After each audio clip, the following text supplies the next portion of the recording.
MD from Texas, who's appointed on the chair of National CDC Advisory Committee on Immunization Practices in 2009, seems to be saying here that she wants to replace all the whites in America because they don't want to be vaccinated more than other cultures and races. The battle is being fought. One family, one physician, one health center. That's why we're doing as well as we are. We're talking about the minority and strategies against the minority. So I have the solution.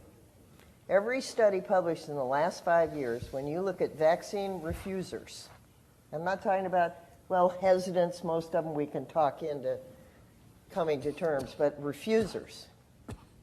We'll just get rid of all the whites in the United States because Houston is the most diverse city in the entire United States. There's 7 Asian languages spoken in that city.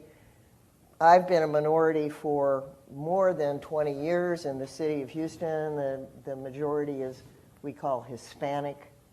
That is not a race or an ethnicity, that is a political designation. But a lot of them are from Central, South America, Mexico. Guess who wants to get vaccinated the most? Immigrants. That's what made Donald Trump's comment about bringing disease here so funny. They're at risk when they come here. Immigrants. Have better vaccination rates in Mexico. It is the well-educated, in terms of pieces of paper that they put on their wall, people that have been here a long time, and it's very unfortunate.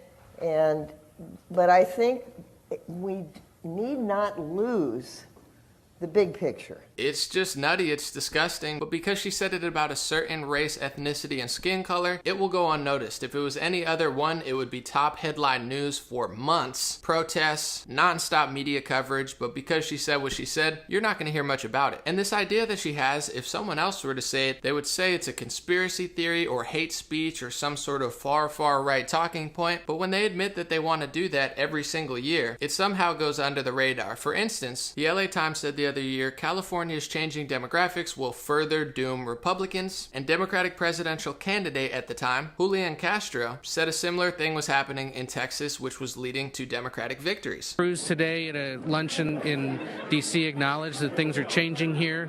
If Republicans lose the state, it's basically game over.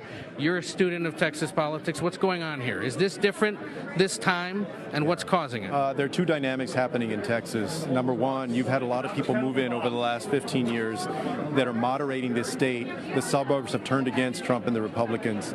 And secondly, you have the continued demographic changes, the growth in the Hispanic community, in other communities of color that are moving the state to the left, making it more competitive. So whether it's MD Baker, LA Times, Julian Castro, it seems like the Democratic Party and the health bureaucrats know exactly how to get their way, which is, in their own words, less white people, which I guess is somehow okay for them to say that's how they want to obtain power. And in their political preference, it's more control over your life, whether it's the health bureaucrats or with the politicians. It's usually high taxes, more control over your life, and the demonization of things like the Second Amendment and other personal freedoms and liberties that people of all ethnicities have cherished for hundreds of years.